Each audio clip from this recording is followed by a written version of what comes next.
एक छोटे से गांव में जहां चारों तरफ जंगल और पहाड़ थे, एक लड़का अर्जुन और लड़की राधा रहते थे। दोनों बचपन से एक दूसरे के दोस्त थे और धीरे धीरे उनके बीच प्यार पनपने लगा। गांव वाले उनके प्यार से अनजान थे, लेकिन उनके दिल एक दूसरे के लिए धड़कते थे। गांव के पास एक पुरानी हवेली थी, जिसे सभी शापित हवेली कहते थे।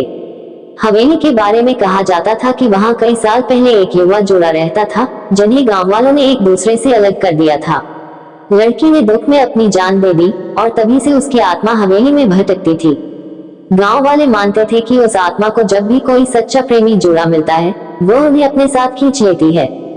एक दिन अर्जुन और राधा ने फैसला किया कि वे गांव से भागकर शादी करेंगे, पर रास्ते में अचानक बारिश और तूफान आ गया।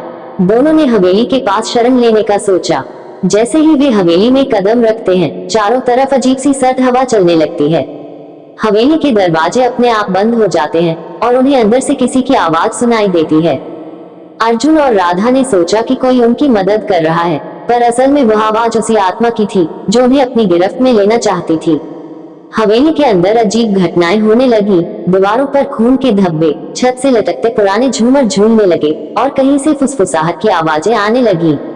अचानक राधा ने अर्जुन को छोड़ दिया और हवेली के सबसे ऊंचे कमरे की ओर बढ़ने लगी, जैसे किसी अज्ञात शक्ति ने उसे बुला लिया हो। अर्जुन ने उसे रोकने की कोशिश की, लेकिन राधा जैसे किसी और की मर्जी से चल रही थी। जब अर्जुन कमरे तक पहुंचा, तो उसने देखा कि राधा एक पुराने शीशे के सामने खड़ी थी और शीशे में उसकी जगह कोई और लड़की दिख रही थी, वही शापित आत्मा। अर्जुन ने पूरी ताकत से राधा को पकड़ा और उसे बाहर खींचने की कोशिश की, लेकिन हवेली की आत्मा ने दोनों को घेर लिया। अर्जुन ने देखा कि राधा की आंखों में उसका प्यार धुंधला पड़ रहा है और आत्मा उसे पूरी तरह से अपने वश में कर रही है। अंत में अर्जुन ने पूरी हिम्मत जुटाकर राधा को आत्मा के शिकंजे से निकालने की कोशिश की। उसने अपने सच्चे प्यार की शक्ति से राधा को पुकारा और उसकी पुकार ने हवेली की आत्मा को कमजोर कर दिया। आत्मा चिल्लाए, लेकिन राधा धीरे धीरे वापस अर्जुन की ओर लौटी। दोनों ने भागकर हवेली से बाहर कदम रखा, लेकिन जैसे ही उन्होंने पीछे मुड़कर देखा, हवेली धुएं में गायब हो गई। कहते हैं कि उस दिन के बाद से वो हवेली कभी किसी को नहीं देखी और अर्जुन और राधा का प्यार उस दिन के बाद और भी मजबूत हो गया। लेकिन कुछ लोग आज भी कहते हैं कि जब भी कोई सच्चा प्रेमी जुड़ा उस जगह से गुजरता है, हवेली की आत्मा उन्हें आजमाने के लिए लौट आती है। अर्जुन और राधा के हवेली से सुरक्षित बाहर आने के बाद उनकी जिंदगी में थोड़ी शांति लौट आई, लेकिन वह अनुभव उनके दिलों में गहरा छाप छोड़ चुका था। दोनों ने फैसला किया कि वे जल्द से जल्द गांव छोड़ देंगे और कहीं दूर जाकर एक नई जिंदगी की शुरुआत करेंगे। अर्जुन ने गांव के बाहरी इलाके में एक छोटा सा घर बनाया, जहां वे साथ रहने लगे। लेकिन रात के समय राधा को अक्सर अजीब सपने आने लगे। वह सपने में खुद को हवेली के उस शीशे के सामने खड़ी देखती और उस आत्मा की छवि धीरे धीरे फिर से उभरती। अर्जुन को उसकी चिंता सताने लगी, लेकिन उसने सोचा कि समय के साथ ये डर खत्म हो जाएगा। कुछ दिनों बाद गांव में एक अनजान साधु आया, जो एक सिद्ध तांत्रिक था। उसने गांव वालों को बताया कि वह आत्माओं और रहस्यमयी शक्तियों से निपटने में माहिर है। जब अर्जुन और राधा ने उसकी बात सुनी, तो उन्होंने उससे मदद की गुहार लगाई। साधु ने उनकी पूरी कहानी सुनी और कहा, वह आत्मा अब भी तुम दोनों के बीच में है। उसे खत्म करना आसान नहीं, क्योंकि वह सच्चे प्यार को अपना दुश्मन मानती है। साधु ने अर्जुन और राधा को रात के समय एक विशेष पूजा करने की सलाह दी, जिसमें उन्हें अपने प्यार की परीक्षा देनी होगी। साधु ने चेतावनी दी, अगर तुम्हारा प्रेम सच में मजबूत है तो आत्मा हार जाएगी, लेकिन अगर तुम्हारे दिल में कोई शक या डर हुआ तो आत्मा तुम दोनों को हमेशा के लिए अपने वश में कर लेगी। रात आई और दोनों ने साधु के बताए अनुसार पूजा शुरू की। जैसे ही पूजा के मंत्र पूरे हुए, हवेली की आत्मा फिर से प्रकट हुई। इस बार वह पहले से भी ज्यादा शक्तिशाली लग रही थी। हवेली की धुंध और अजीब आवाजें अर्जुन और राधा के चारों ओर गूंजने लगी। आत्मा ने अर्जुन से कहा, तुम्हारे प्यार को मैं कभी स्वीकार नहीं करूंगी, यह मेरा बदला है। आत्मा ने राधा को एक बार फिर अपने वश में करने की कोशिश की। राधा की आंखें फिर से खाली और डरावनी होने लगी। अर्जुन ने राधा को पुकारा, लेकिन आत्मा का प्रभाव इतना गहरा था कि उसकी आवाज राधा तक नहीं पहुंच पा रही थी। अर्जुन समझ गया कि उसे कुछ अलग करना होगा। उसने अपने दिल की गहराइयों से राधा को पुकारा और कहा, हमारा प्यार किसी भी बंधन से ऊपर है। चाहे कोई भी शक्ति हमें तोड़ने की कोशिश करे, हम एक दूसरे से अलग नहीं होंगे। अर्जुन की सच्ची पुकार और उसकी प्रेम की ताकत ने अंततः आत्मा की शक्तियों को कमजोर कर दिया। आत्मा ने दर्द भरी चीख के साथ हवेली की तरफ भागते हुए कहा, तुम्हारा प्यार मुझे हर बार हराता है, लेकिन मैं फिर से लौटूंगी। जैसे ही आत्मा हवेली में वापस गई, जैसे हवेली ध्वस्त हो गई और उसके अवशेष पूरी तरह से गायब हो गए। समय और स्थान साथ में अर्जुन और राधा को आशीर्वाद दिया और कहा, तुम दोनों का प्रेम बहुत शक्तिशाली है। अब कोई भी आत्मा तुम्हें नुकसान नहीं पहुंचा पाएगी। इसके बाद अर्जुन और राधा ने एक सुखी जीवन व्यतीत किया, लेकिन उनके प्रेम की यह रहस्यमय आयाम या कहानी गांव में पीढ़ियों तक सुनाई जाती रही। लोग अब भी कहते हैं कि सच्चे प्रेम की शक्ति किसी भी बुरी शक्ति को हरा सकती है, चाहे वह कितनी भी प्रबल क्यों न हो। अर्जुन और राधा का जीवन भले ही सामान्य हो गया था, लेकिन हवेली की घटनाओं के बाद कुछ अजीब संकेत अभी भी उनके चारों ओर मंडराते रहते थे।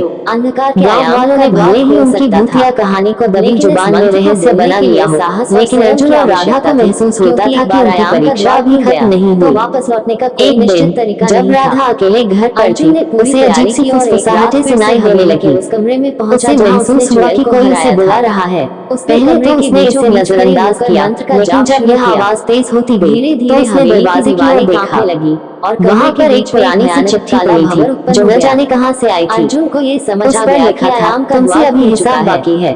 राधा ने घबराकर चिट्ठी अर्जुन को दिखाई। अर्जुन ने महसूस किया कि शायद हवेली की आत्मा पूरी तरह से हार मानने को तैयार नहीं थी। दोनों ने साधु को फिर से ढूंढने का प्रयास किया, लेकिन वह गांव छोड़कर जा चुका था। अपनी टॉर्च गांव में और भी रहस्यमयी घटनाएं होने लगी। लोगों ने रात में हवेली के आसपास किसी महिला की चीखें सुनने की बात करना था, और कुछ लोग दावा करने लगे कि उन्होंने एक परछाई को अर्जुन और राधा के घर के पास मंडराते देखा है। चलते चलते उसे अर्जुन और राधा ने सोचा कि वे इन घटनाओं को नजरअंदाज करके सामान्य जीवन जी सकते हैं। लेकिन एक रात राधा अचानक नींद में उठी और सीधे उस जगह की ओर बढ़ने लगी जहाँ कभी हवेली थी।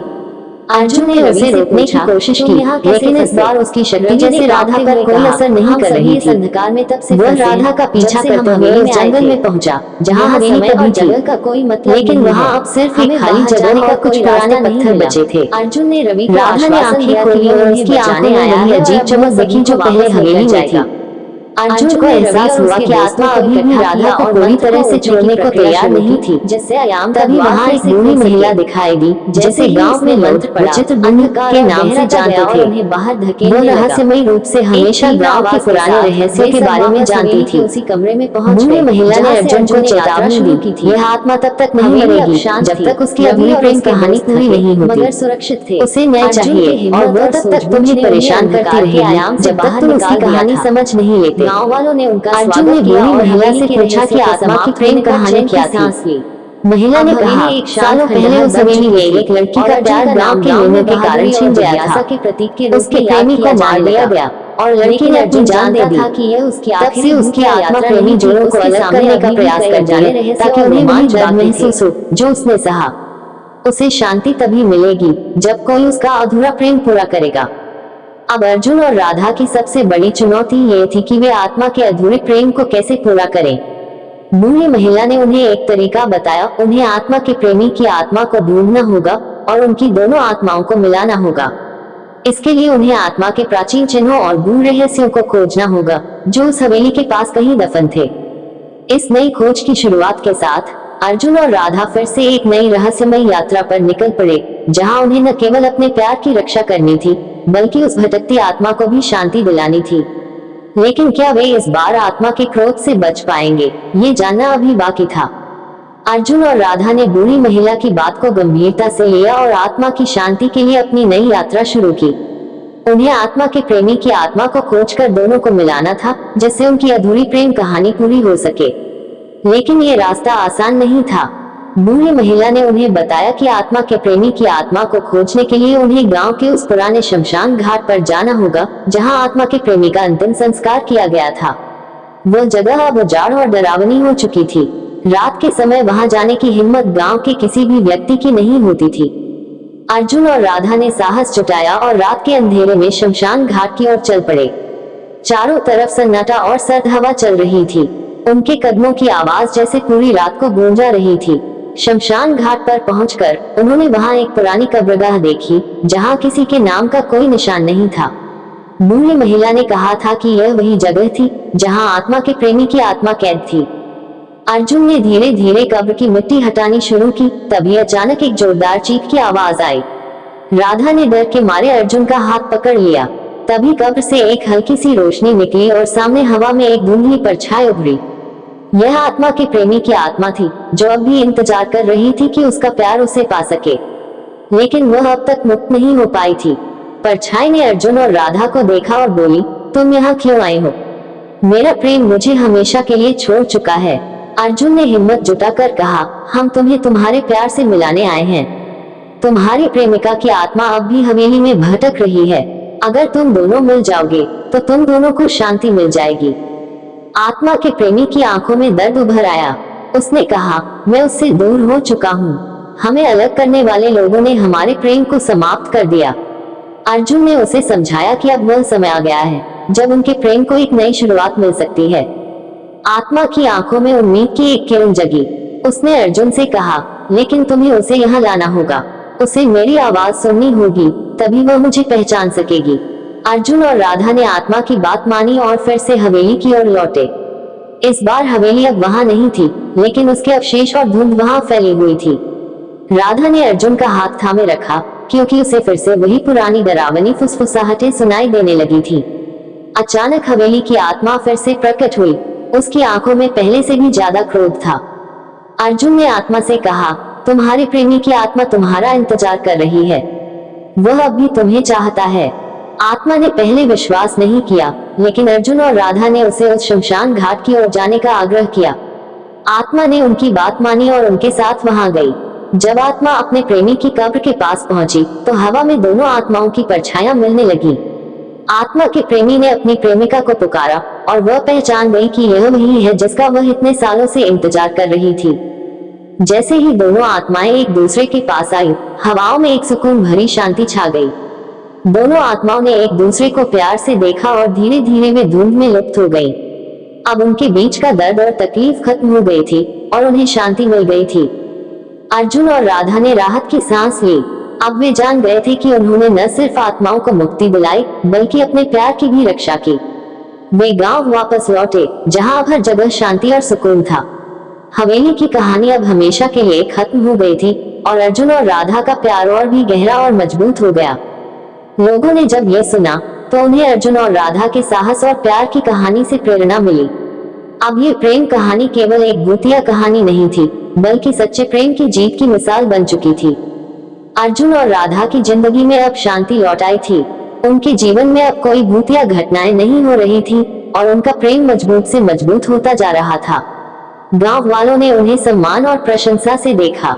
उनकी कहानी गांव में सच्चे प्रेम और साहस का प्रतीक बन चुकी थी। कुछ महीनों बाद गांव में एक बड़ा उत्सव मनाया जा रहा था, जहां दूर दूर से लोग आए थे। अर्जुन और राधा भी इस उत्सव में शामिल हुए। सब कुछ सामान्य और खुशहाल दिख रहा था, लेकिन अर्जुन के मन में एक अजीब सी बेचैनी थी। उसे ऐसा महसूस हो रहा था कि कुछ अधूरा रह गया है, हालांकि वह समझ नहीं पा रहा था कि यह क्या था। एक रात अर्जुन को एक अजीब सपना आया। उसने देखा कि वह फिर से उसी पुराने शमशान घाट पर खड़ा है और वहां एक काला साया उसके पास आ रहा है। साए की आंखों में गुस्सा और दर्द था और उसकी आवाज गूंज रही थी, तुमने मेरा काम पूरा नहीं किया, मैं वापस आऊंगा। अर्जुन हड़बड़ाकर उठ गया और पसीने से तरबतर हो गया। उसने ये सपना राधा को बताया, लेकिन राधा ने उसे यह सोचकर तसल्ली दी कि यह सिर्फ एक बुरा सपना है। लेकिन अर्जुन के दिल में अब भी कुछ अजीब सा डर था। वह समझ गया था कि भले ही उन्होंने हवेली की आत्माओं को शांति दिलाई हो, लेकिन कुछ रहस्य अब भी अनसुलझे थे। कुछ दिनों बाद गांव में एक और अजीब घटना घटी। गांव के पास के जंगल में कुछ लोगों ने अजीब रोशनी और आवाजें देखी थी। वे लोग अर्जुन के पास आए और उसे यह बात बताई। अर्जुन को लगा कि यह घटनाएं उन आत्माओं से जुड़ी हो सकती हैं, जो उन्होंने मुक्ति दिलाई थी। वह और राधा फिर से उस जंगल में गए जहां हवेली हुआ करती थी। जंगल में पहुंचते ही उन्होंने महसूस किया कि वहां कुछ गड़बड़ थी। अजीब सी ठंडक और सन्नाटा वहां पसरा हुआ था। अचानक अर्जुन ने देखा कि एक पुराना पत्थर, जिसे उन्होंने पहले कभी नहीं देखा था, जमीन से थोड़ा उभर आया था। जैसे ही उन्होंने उसके पास जाने की कोशिश की, वहां हवा में कुछ शब्द उभरे, हर कहानी का अंत नहीं होता, कुछ कहानियां अनंत होती हैं। अर्जुन और राधा स्तब्ध रह गए। उन्हें एहसास हुआ कि शायद उन आत्माओं की मुक्ति के बावजूद कुछ अंश अब भी इस दुनिया में बाकी थे, जो कभी पूरी तरह से खत्म नहीं हो सकता था। अर्जुन ने राधा का हाथ पकड़ा और कहा, शायद ये सच्चे प्रेम की असली परीक्षा है, ये जानना कि हर चीज को हमेशा के लिए हल नहीं किया जा सकता, लेकिन फिर भी साथ चलना है। दोनों ने एक दूसरे की आंखों में देखा और समझ गए कि चाहे जो भी हो, उनका प्रेम हर चुनौती का सामना करेगा। भूतिया घटनाएं भले ही खत्म हो चुकी थी, लेकिन उनकी प्रेम कहानी अब भी जारी थी, और शायद ये प्रेम ही उन्हें हर रहस्य और चुनौती से पार ले जाएगा। अर्जुन और राधा ने उस रात गांव लौटने का फैसला किया। वे जान गए थे कि कुछ सवाल हमेशा बने रहेंगे, लेकिन उनके प्यार की शक्ति ने उन्हें ये यकीन दिला दिया था कि वे हर रहस्य का सामना कर सकते हैं। अब उनकी कहानी केवल एक प्रेम कथा नहीं थी, बल्कि एक ऐसी यात्रा थी जो कभी खत्म नहीं होने वाली थी, एक अनंत प्रेम की कहानी।